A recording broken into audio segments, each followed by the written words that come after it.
Eu sou Evaldo Assunção, médico aposentado. Trabalhei muito tempo numa área muito, diríamos assim, até mesmo para algumas pessoas, exótica, mas que foi muito importante para mim. Na realidade, eu era um cirurgião plástico, trabalhei muitos anos na cirurgia plástica, fui médico do pronto-socorro, onde eu fazia atendimento de queimados, acidentados graves, rosto, mãos, e inclusive criei o serviço de queimados do pronto-socorro na época que ele estava no antigo prédio, antes do Hospital João 23, e lá fizemos o primeiro serviço de queimados de Minas Gerais e um dos primeiros do Brasil. Depois, quando o pronto-socorro transferiu-se para o João 23, o Hospital João 23, o serviço de queimados mudou para lá e se tornou um padrão de atendimento de queimados. Mas eu, nessa época, já não era mais o chefe do serviço. Outros companheiros meus de trabalho, inclusive ex-residentes, assumiram essa direção do serviço e transformaram aquele serviço de queimados no modelo de atendimento, né, talvez um dos melhores do Brasil. Mas isso é passado. Eu me aposentei depois de 60 anos de profissão, mudei-me para o Balneário de Castelhanos, uma praia pequena, hoje crescendo demais, e aqui já estou há 15 anos, eu e minha esposa, Edith, e eu gosto muito de passear pela orla da praia principal, mas depois enveredo pelas matas que tem aqui do outro lado da ponta, porque Castelhanos é uma ponta, né? E do outro lado dessa ponta existem várias pequenas praias, completamente ocultas até, né, pela mata, e que eu aos poucos fui explorando e achei muito bonita aquela região. E com ela sempre fui muito inspirado a pensar. A área que eu disse que eu trabalhava, diferente da cirurgia plástica, é o que se chama eu chamo de biotanatologia. Hoje as pessoas conhecem como tanatologia só, mas biotanatologia eu falo que é a ciência da vida pela ótica da morte. Por isso, bio, vida, thanatos, morte, essa junção é que faz essa atividade, que é uma atividade médica, é atividade para psicólogos, para vários profissionais religiosos, mas seu objetivo é, em primeiro lugar, dar assistência, não tentativa de cura com medicamentos e tudo mais, mas assistência ao paciente em fase terminal da doença, em que ele pode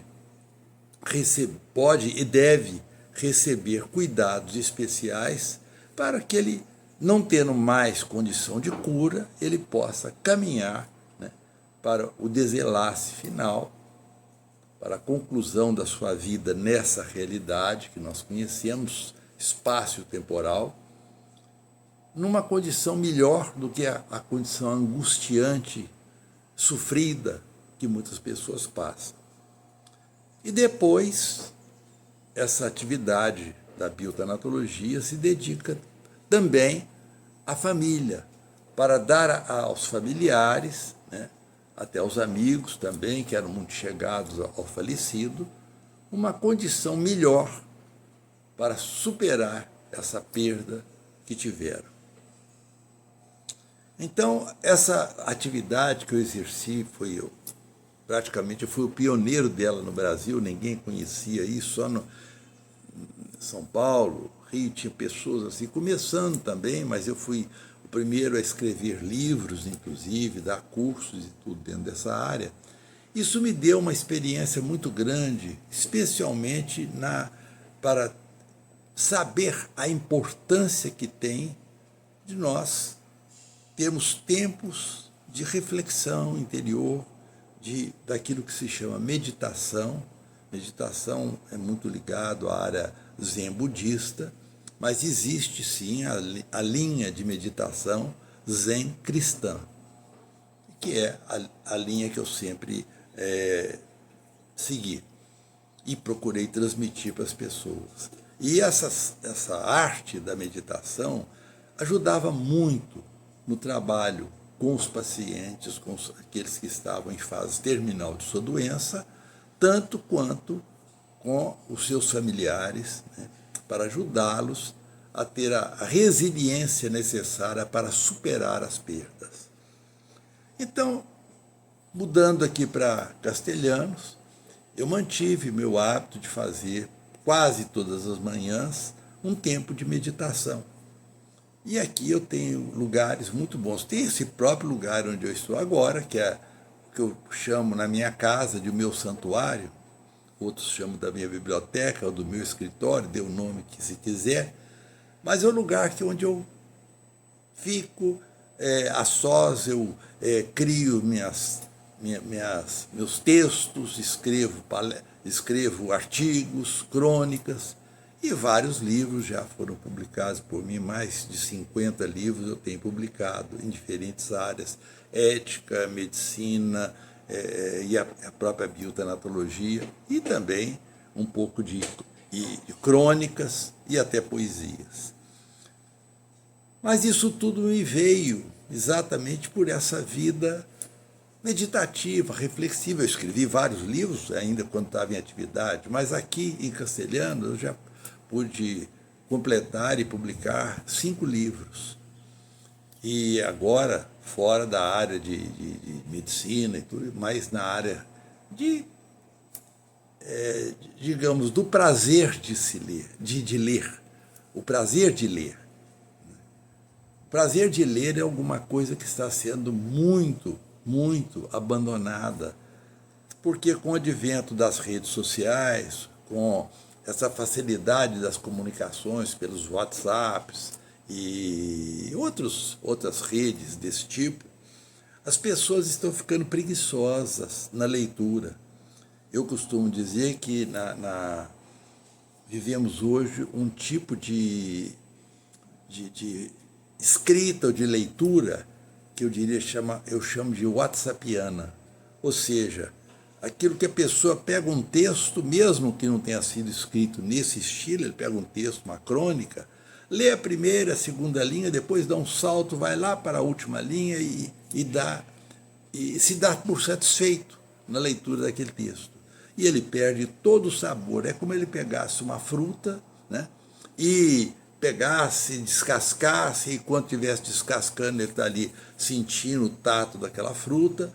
Depois pegava uma laranja, digamos, né, mastiga 1 ou 2 gomos e depois joga a laranja fora. Ele não saboreou a laranja, ele viu o gosto que aquela laranja tinha. Isso acontece muito na leitura. As pessoas às vezes perdem textos excelentes, né? Não, eu só li a primeira linha, depois era muito comprido, a expressão, mas como é muito longo, eu não dei conta de ler. Por quê? Porque está no espírito whatsappiano. Mensagens curtas, rápidas, né, mas sem esse conteúdo que eu digo que é saboroso, que é o conteúdo nutritivo para a nossa mente. Então, nessas minhas caminhadas, aqui por hoje, Balneário de Castelhanos, eu localizei vários pontos onde eu fiz banquinhos com tijolos, eu mesmo peguei, dei uma de pedreiro, fiz um banquinho com cimento, outros eu arranjei um tronco de árvore cortado, coloquei no lugar adequado. Então eu tenho vários pontos aqui, hoje no Balneário de Castelhanos, que eu chamo dos meus pontos de meditação. Eu faço uma caminhada, geralmente 4, 5, 6 quilômetros pela manhã, Em seguida, vou para um desses pontos que tiver ali mais no meu caminho e passo algum tempo meditando, orando e meditando, porque eu também gosto muito de fazer orações. Na minha caminhada, eu rezo o terço e no fim da caminhada, eu faço meu tempo de meditação zen cristã. E um desses pontos é bem à frente da praia principal do Balneário Castelhanos, que, aliás, é a praia que dá nome ao balneário. É a Praia dos Castelhanos, no Espírito Santo, município Anchieta. Então, nesse banquinho que eu tenho lá na praia, eu passo meia hora, 40 minutos, contemplando as ondas, contemplando o mar, contemplando as nuvens, contemplando todas as coisas, né, que a natureza me oferece para facilitar a minha meditação.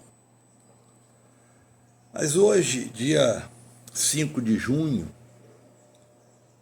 uma quinta-feira, dia amanheceu esplendoroso, céu sem uma nuvem, azul, lindamente azul, temperatura agradável, esquentou um pouco mais tarde, mas nesse momento da minha caminhada estava maravilhoso. Sentei no meu cantinho e fiquei olhando as ondas do mar. Hoje, o mar estava particularmente agitado. Ondas mais altas, coisa que não é muito comum aqui, mas acontece, né? E depois de um tempo de meditação, eu fiquei contemplando as ondas.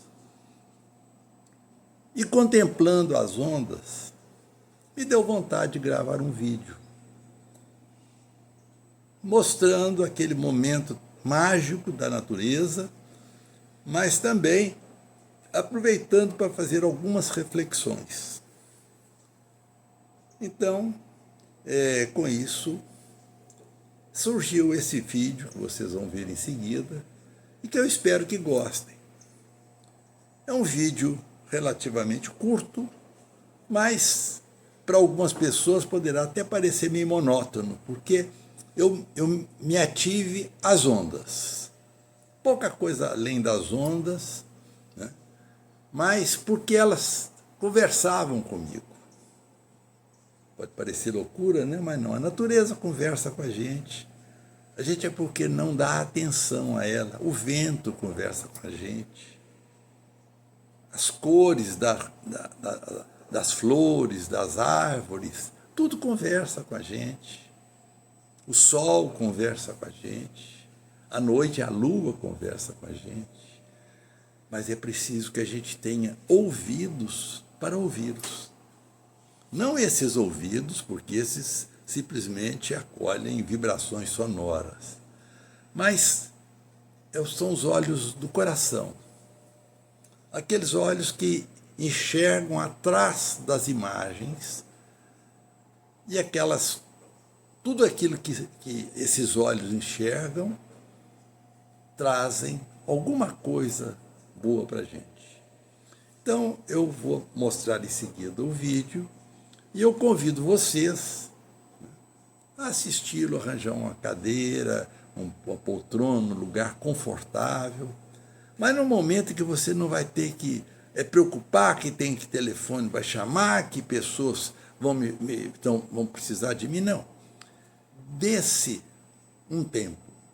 Eu sempre falo, nós precisamos de nos dar algum tempo, porque é nesse tempo que eu me dou, que eu encontro comigo mesmo, o meu eu mais profundo.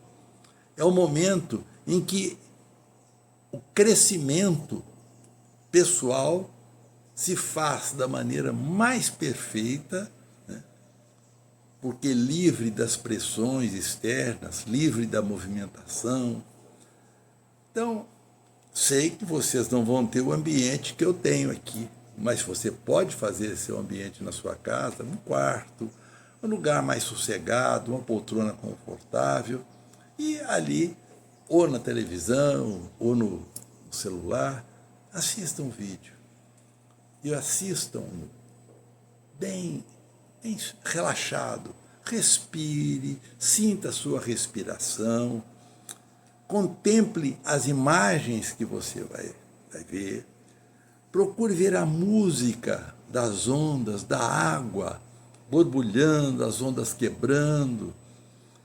E esse vídeo foi até muito feliz porque, sem eu perceber, 2 passarinhos brincaram um pouco na frente ali da câmera, ficaram parados na praia também contemplando, porque os pássaros também contemplam. Então eles ficaram ali e fizeram parte do vídeo. Eu gostei demais. Quando eu fui ver o vídeo, eu vi que eu tinha esses 2 atores, né, ou atrizes, não sei, que participaram desse momento de contemplação. Espero que vocês aproveitem bastante e tirem muito proveito dessa experiência. Outras experiências poderão vir por aí, tá bom? Então vamos ao vídeo.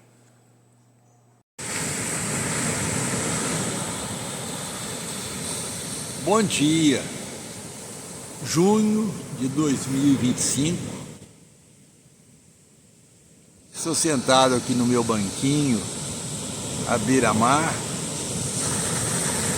onde quase todas as manhãs eu venho, depois de uma caminhada, para fazer minhas orações, meditar e pensar, refletir sobre a vida, seu sentido, as suas dificuldades.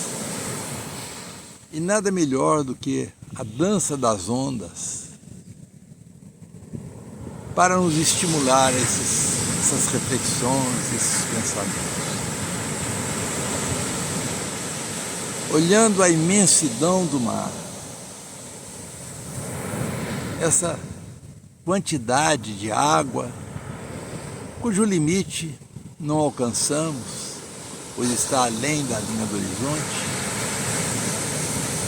Aqui na praia a gente pode constatar algo muito interessante. A força da água é impressionante. Ela movimenta navios, produz energia eólica, com o vento que sopra sobre ela, mas também a água produz energia elétrica nas usinas. Mas aqui ela nos dá uma lição. Esse meu banquinho, ele está mais ou menos a uns 2 metros de altura, de diferença do nível da água. E as ondas, agora maré cheia, elas batem na praia com uma força enorme. Tanto que as poucas pessoas que estão aqui nessa temporada de outono, não vêm para a praia para nadar. É quase impossível para as pessoas comuns, não nadadores profissionais, os que praticam surf. Mas aqui nós podemos observar que é impossível uma pessoa, uma criança, um idoso, caminhar ali próximo das ondas. Elas batem e derrubam as pessoas. Mas elas vêm com toda a sua impetuosidade, rolam pela areia, mas chega num determinado ponto que a onda se desfaz e aquela água, com toda a sua força, volta para o mar e, entrando em contato com dobras que estão se formando, formam novas ondas que vêm para quebrarem na praia. A lição que a gente aprende é que se nós nos colocarmos diante dos problemas da vida, que são muitos, mas num nível um pouco mais elevado, não nível de poder, de riqueza, de bens materiais, ou seja lá de que for, mas um nível de consciência, um nível de humildade, para saber que nós somos mais fracos do que as ondas. Mas se eu me coloco numa posição um pouco acima da sua linha de quebrar, ela não me atinge, ela não me faz mal. Pelo contrário, ela me proporciona um espetáculo maravilhoso para a gente pensar, olhar, refletir. Fazendo uma volta pela praia, podemos ver lá na frente as casas, os prédios da Praia dos Castelhanos, e girando a nossa visão,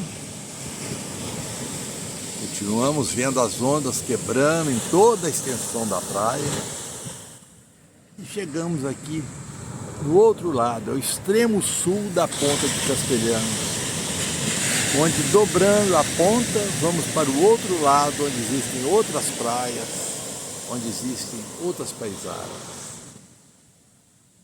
Mas é aqui que nos permite refletir sobre essa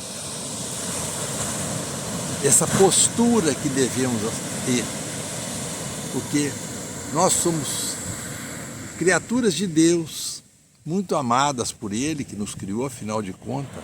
Um pai sempre ama seus filhos e nunca quer o mal para os seus filhos, mas respeita as decisões dos seus filhos. Se tomamos decisões erradas,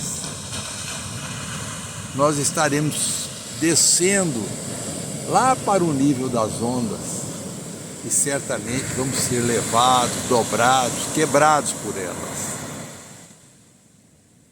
Mas se eu fico na minha posição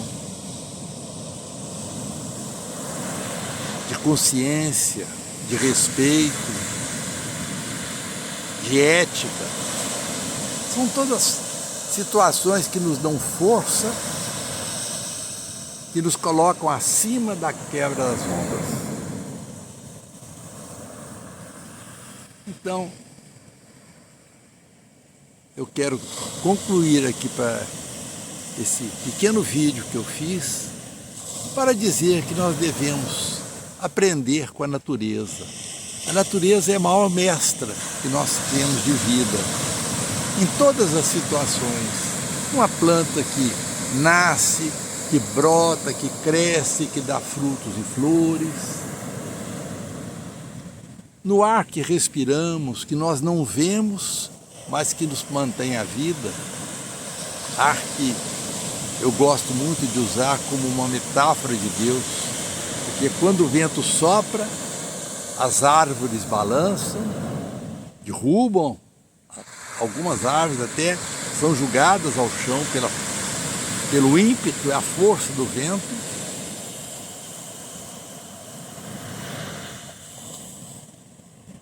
Mas aquelas que sabem dobrar, que são flexíveis, que não são rígidas, essas não quebram, elas apenas elas são dobradas e cessado o vento, ela volta para o lugar.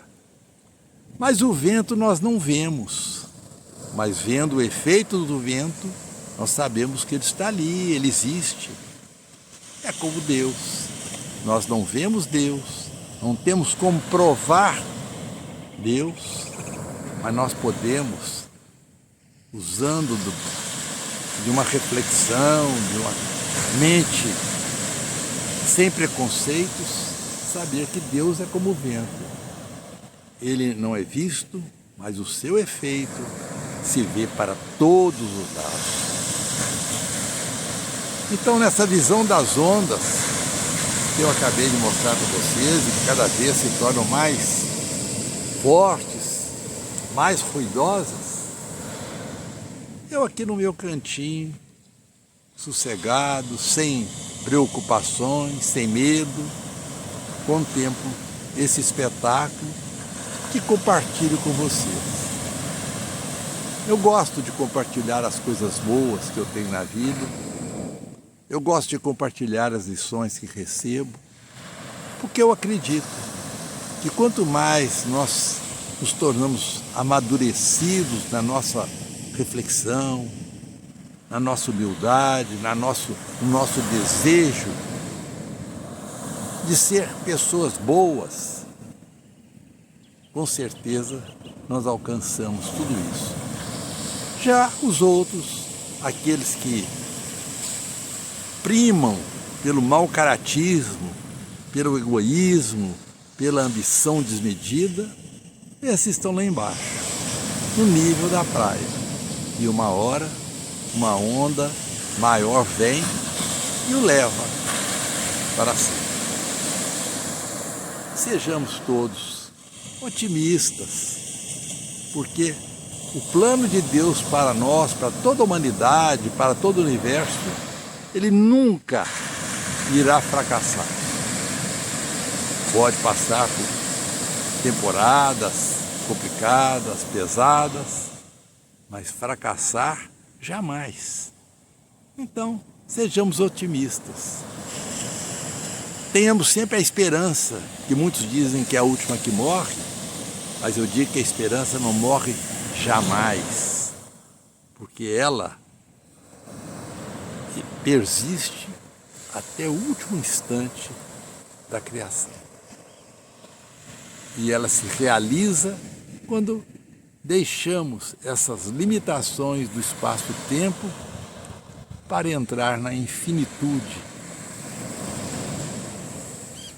naquilo que é transcendental, que nós não temos como explicar, narrar, mas que nós, pela fé, temos certeza, existe, e um dia estaremos nós, todos incluídos naquele que é o Criador de tudo, e que está fora do tempo, do espaço, e por isso nos acolhe a todos igualmente, como um pai acolhe os seus filhos, mesmo aqueles mais rebeldes. Um bom dia para todos e que possam ter aproveitado desse espetáculo maravilhoso que eu não canso de contemplar, que são as ondas se formando, rolando pela praia, perdendo todo o seu ímpeto e sua força e voltando para ser essa infinitude que é a associação da água e do universo. Evaldo